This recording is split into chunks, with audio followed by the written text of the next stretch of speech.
Hello everybody, welcome back to the Battle Lounge, the land of clicky walls, and as promised in the other video, I would do a walk around of the Battle Lounge and show you guys. I've been asked a few times about our setup and what we do. Now, it is a bit messy at the moment, just because it's been so hectic with clicky walls. I've been, just all my time's been spent on doing this.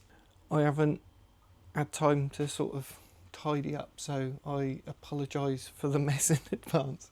We'll start off with the lizard cage, because people were often asking, who's that in there?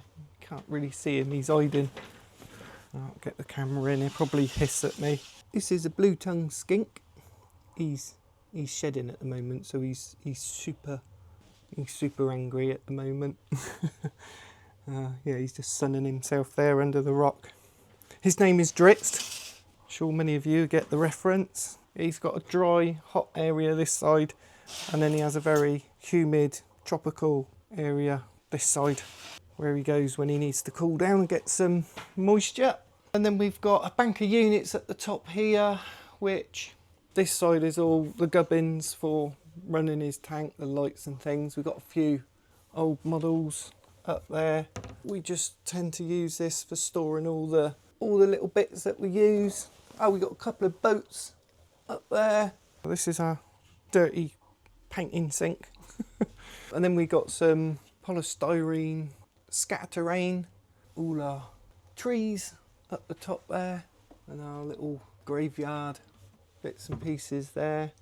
This bridge, this is a really cool bridge, but this is the problem that I'll get from the resin prints. Over time they can crack. They sort of shrink and distort, and then all the resin sort of melts and makes a bit of a mess. But it's such a nice piece. It did take a lot of resin to print it. I've used it so many times. It's a great little bit for fighting, because it adds a choke point to the battle, which is really cool. If it's going over, you know, a raging river or something like that, the rivers always add a good element to any sort of gameplay, especially for lower level characters, where falling in some water could be the end of them. I'm definitely gonna do a bridge. I might do it as a mini bundle, because it'd be great, you know, as part of the clicky walls. I also want to do a river section. However, if you get those floor flockers, which are these ones, if you get some of the floor flockers, you could make that into a river. So there's the big ones, which we call the quad flockers.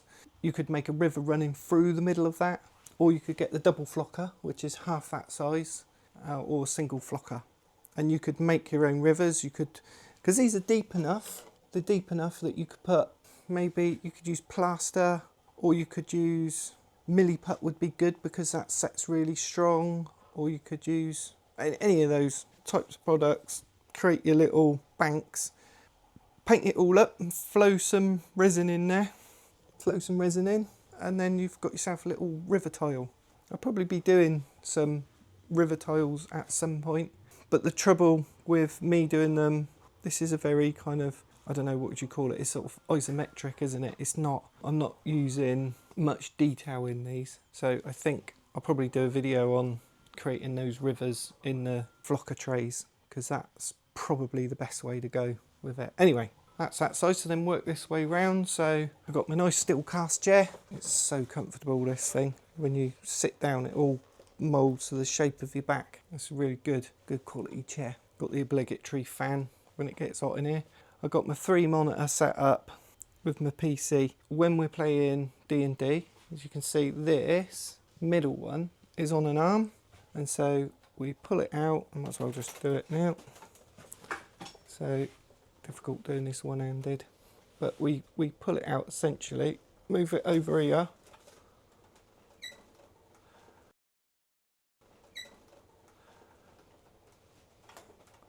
and then I've got a screen.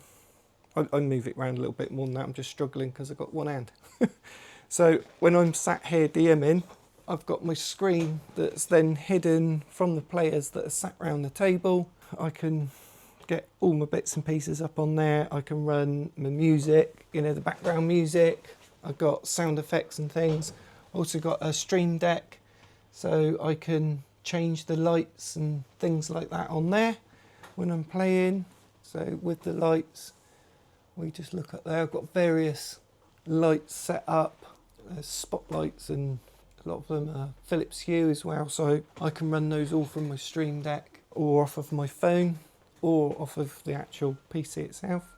I've also got a projector there. Over here we've got a remote screen that comes down for the projector, and the projector's just linked to the PC, and then we use this projector for all sorts of things. So stop that because the chair's there. Oh, we use it to put up maps. We use it to put up the stats of the players, like when they're fighting, so we use that for tracking everybody's scores and things. Sometimes we just use it for mood.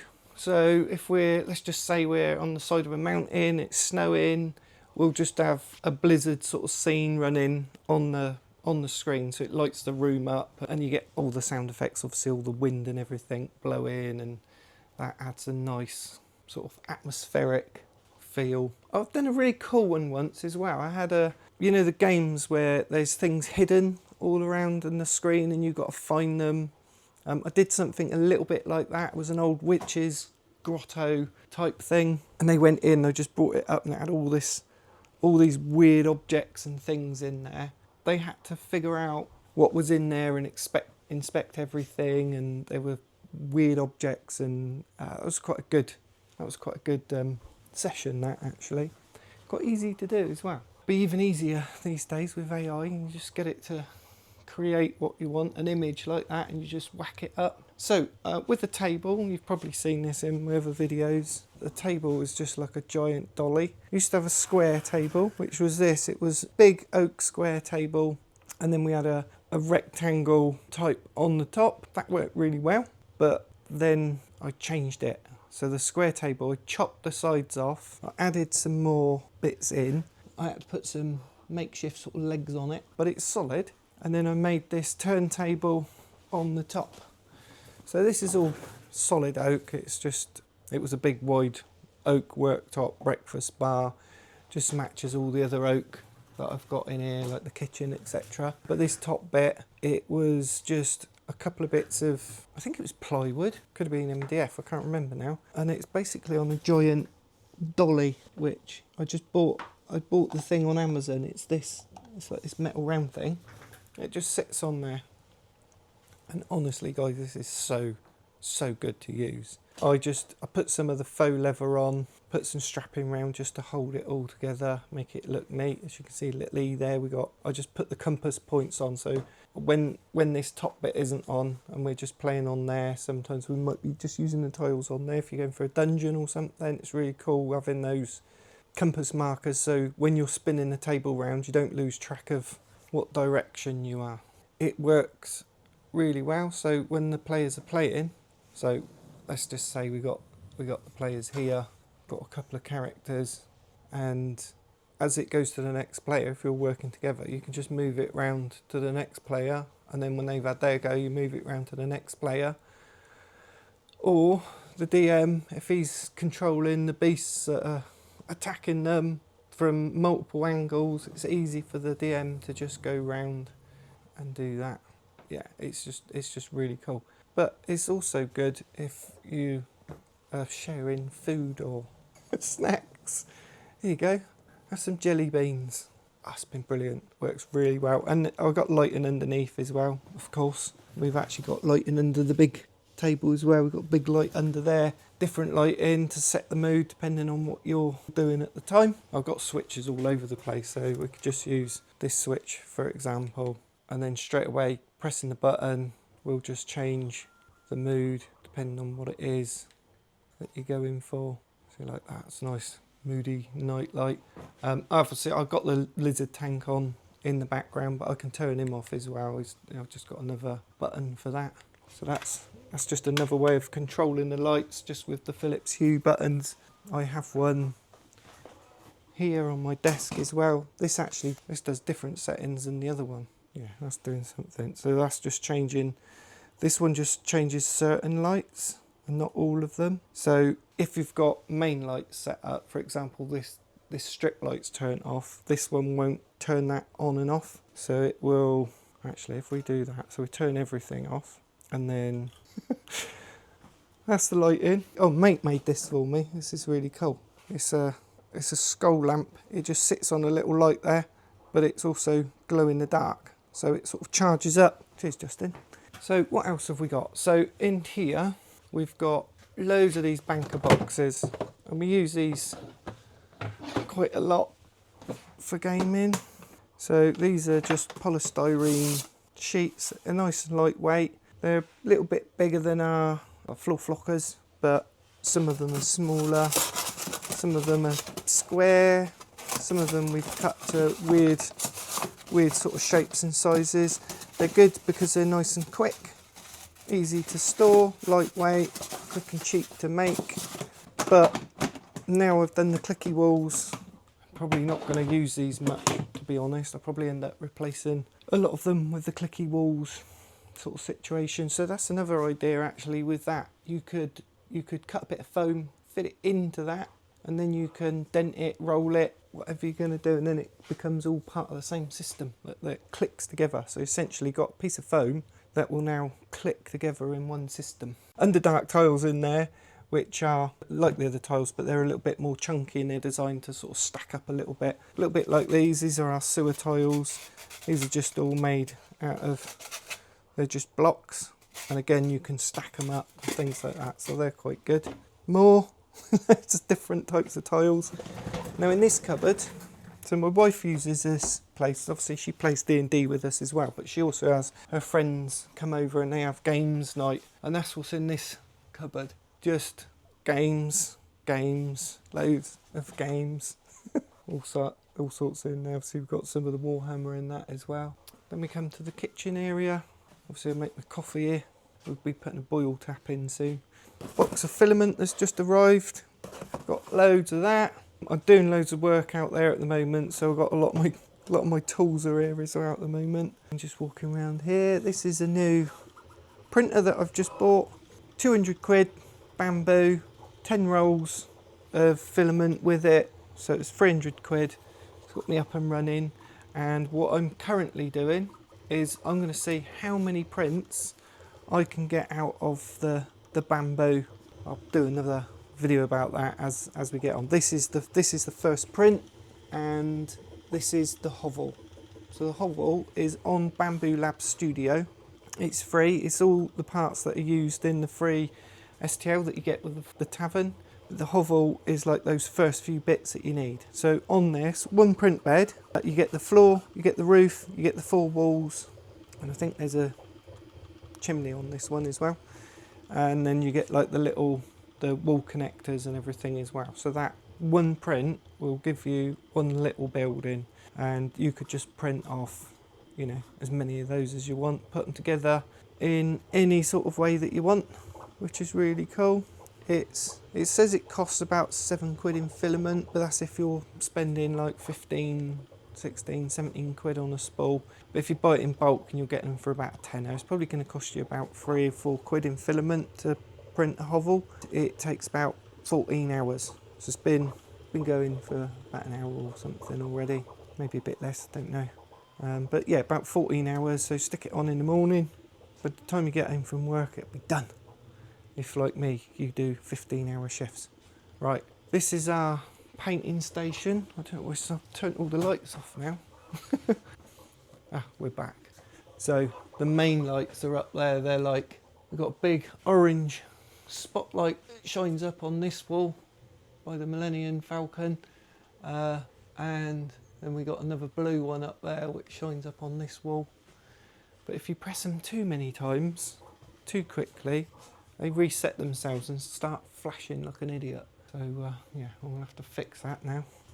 But back over here, so all this junk needs to be sorted out. As I said, because I'm doing some work out there in the other room, or we're moving the laboratory downstairs, so we've got tools and everything all over the place. This is our little maker station. So this is where we do all our creative bits. We've got all our paints, not all of our paints, but most of them. We got cupboards full of more paints, washes, inks, airbrushing inks, and up there more stuff. Don't know what's in here. Oh, that's all the flocking stuff. So this is the flocking stuff that I was on about from Geek Gaming. Mediterranean soil. That's a really nice one. I like that. And the New Zealand one is another nice one. A couple of my favourites. But yeah, they got all sorts. So if you're going to do cobbled streets, for example, you could do this, the fallen rocks. Glue a load of that in. That would look pretty cool. Forest path. That's another good one, actually. I like that one. Anyway, that's yeah, that's all my sort of flocking stuff in there. There's more minis in there. He's really cool. I like him. And the giant, snow giant. He's awesome. Frost giant. Load of minis in there. Some are not finished painting yet. They're in the middle of doing it. Demigorgon. He's cool. Dragons, etc. What's that? Oh, that's yeah, big snow dragon. Then the painting station. So this is where we're in the middle of painting a load of miniatures. We tend to use Loot Studios for a lot of our miniatures. They do some really nice stuff that we like. And then I've got these cabinets where we store some of the minis. Undead, weird little stuff down there. Just random monsters and some flying stuff and minotaurs. And then we've got a load of kind of NPC type characters, player characters, and that down here. More beasts, a lot of our snow stuff that we had for our snow campaign. Rock monsters, more of these little snow characters, frost monsters. And then over here we've got a lot of the Underdark stuff, Mechanids, etc. Beholders are always good fun. Again, sort of player characters down in this sort of section. And then over here is more sort of NPCs. Over here we got the frog people, scorchins we call them. They're sort of like red goblins, ride giant frogs. And then we got the plant-based kind of things there. Then we got some animals. These are always good to add a bit of flavour. Camels, etc. And more animals up there. We've got all our cows and stuff up there. Tree mating. Goblins and giants and swamp things. And then in this one, again starting at the bottom, a lot of player characters, bunch of children which are always good to kill off, and wizards, etc. We've got some of these little, what are they called? And then we've got the fish folk there, water sort of based creatures, all those sort of merfolk, and these weird things. It's all like waterside stuff there. Sharks. A bunch of sheep there, they're quite cool. Up here, all the houses that I've sort of made. Some of them are really good, really nice. They're beautiful pieces. Take a lot of time, a lot of effort, weigh an absolute ton, but really good fun. But as I said, the problem with them is you're bringing the same 3 or 4 houses out every session. It's a bit boring. So it's like, oh, it's this house again. No, this is somebody else's house. Oh yeah, but this is the one we went to. Yeah, but it's not that one. It's a different one. You got those sort of conversations from the players that are getting confused because you're using the same houses. This is where the ClickyWalls is great, because although it's not got that level of detail, it's better because it's more generic, that you can use the same houses multiple times. It doesn't feel like it's the same house because you can just change a few bits. You can change where the chimneys are, you can swap out different types of door, just chuck a different roof on or create different levels really quickly on the fly, and looks like you've got a whole new structure. We have got a whole new structure. The boat's really cool. I really like playing with that. We've done a good few sessions where they've been out on the ocean fighting sea monsters, etc. Really good. I'd like to do a boat one in ClickyWalls. That's definitely on my list, but it's going to be a bit different than this. It's going to be probably twice the size. It will be a massive boat because it's the ClickyWall system.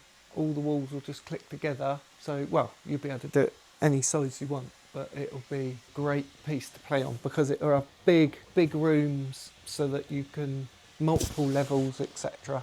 So that'd be a good one. And then up this end, I've got my polystyrene pieces that I made. Again, these are really good. They don't look as good as these, but as scatter terrain, it's great because it's really light. It's big, very playable, but takes a hell of a lot of time to make it. And with these as well, what I did, I printed out the FTM windows and I just set them into the polystyrene. So that's another really good way of making. But now I've got the ClickyWalls. Obviously I could build a church like that quite easily out of the pieces that I've got, build it bigger, better, stronger as well. Because I said the thing with the polystyrene, it can break quite easily, so constantly have to glue bits on and what have you. But also it's storage, guys. With all this, it's okay to have a few pieces that you keep built, but with the ClickyWalls, you don't have to keep all the buildings. You could just have a few of them if you want, or just break everything up, pack it all up, put it in a box, and then you haven't got to have massive storage issues. And that was a really good one, that fighting pit. But again, even though it's massive, there's not really much playing room in it. So if I was to build that out of ClickyWalls, which I'm planning on having round walls like that when we do the castle bundle, you'd be able to build something like that, but you could build it to the size you want. You could have it smaller than that, or you could have it 10 times the size of that, and it will pack away in a little box. So that brings us over to what we call the cozy corner. I've got my favourite chair, which is a Chesterfield, and it is actually blue. Not that it's in a blue light, it is actually a blue chair as well. And got my log burner here, a few comfy chairs, and then we've got a bed if we need a little nap. When I say if we need a little nap, I'm talking about me. There's just junk in there at the moment. This is a lot of my test pieces, a whole flipping box of test pieces that I've, you know, as I've been printing, I just chuck it all in there. I think one day I might use all those bits that didn't work and just do a scrap heap challenge with them or something and build something, but glue all the bits together and use a knife and then get it all painted up, and I might get something pretty good out of it. And then this area is storage. This table here, so this used to be the one that we had on top of the main table, which is on these little, so it's like a game raiser type situation. So we played on this bit, but it didn't spin round. So nice bit of table. Nice tabletop. I'll probably have that in my kitchen at some point because it's got really nice wood and it's got all that resin edging. We also used to play on these. We've got a load of these, but they're up in the loft at the moment. Just flocked. Work really well, but obviously very heavy to move about, and which is why I like the idea of these little floor flockers where we can essentially make that, but it just all folds away. That's a little storage area at the top there. I can't even remember what's in there. Another storage down there, which is just full of logs and stuff for the log burner. So we're just using this as storage at the moment. I just bought a load of new boxes all ready for the ClickyWalls because it's getting out of control. I've got so many bits, but I've also got more room to store stuff. What's this in here? Ooh, this looks like unpainted stuff. And then we've got some more tiles there. That's the desert tiles. Got my ladder up there in case I need it. Bit random. I've got a little twinkly lights in the ceiling there, so when I'm in for having a meeting or something, or just chilling out around the fire, having lunch, we can change the lights so it's all nice and cosy.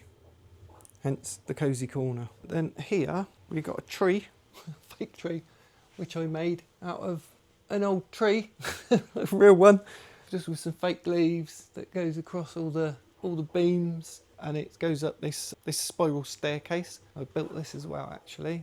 and that goes up to the loft area, which is like a mezzanine. We just got a load of storage area up there.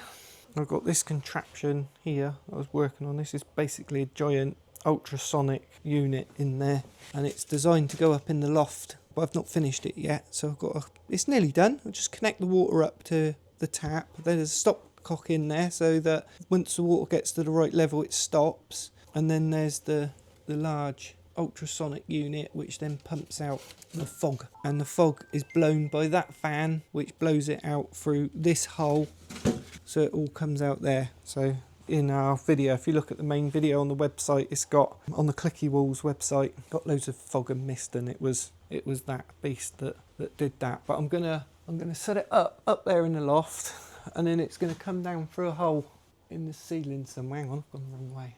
Can't remember if I even made the hole yet. It's up there somewhere. I think it might be that pipe. But essentially it then comes down right into the middle of the table. So again, it just sets all the atmosphere, but I haven't done it yet. I've also got a smoke machine, which is pretty good. But me being me, I bought the biggest, most powerful one I could, and you turn it on for a few seconds and it just fills this whole space with smoke. So you can't see anything then. So yeah, we've got loads of lights in here, loads of plants hanging down just for the mood of it all. It's a great place to play. Obviously I do all my filming in here. I've got another place that we use a much bigger space that we can use, which is above one of our dental clinics. But that's, yeah, I usually just do a little bit of filming there when I'm there working in the clinic. I've got a clinic here, used to work next door. So that's the Battle Lounge. If you guys have got any questions about it, just let me know. You can catch me in the forums, is probably the best place. If you go on clickywalls.com and then just sign in, I'm always in there on the forums, chatting, answering questions, and taking ideas from you guys. If you've got anything in the Clicky Walls that you'd like to see, I'm all ears. If you suggest something, doesn't mean I'm necessarily going to do it, but I would certainly take everything into account, and if I think it's something like a great idea that I can use, then I'll definitely put it on the list and implement it. Just have a little look at this. Print is going quite well since we saw it last. It was on 13 hours. Now we're on 12 hours and 45 minutes. Woohoo! Nearly there. Click, click, click, click. Woo! See you later, guys. See you in the next one. Cheers. Bye-bye.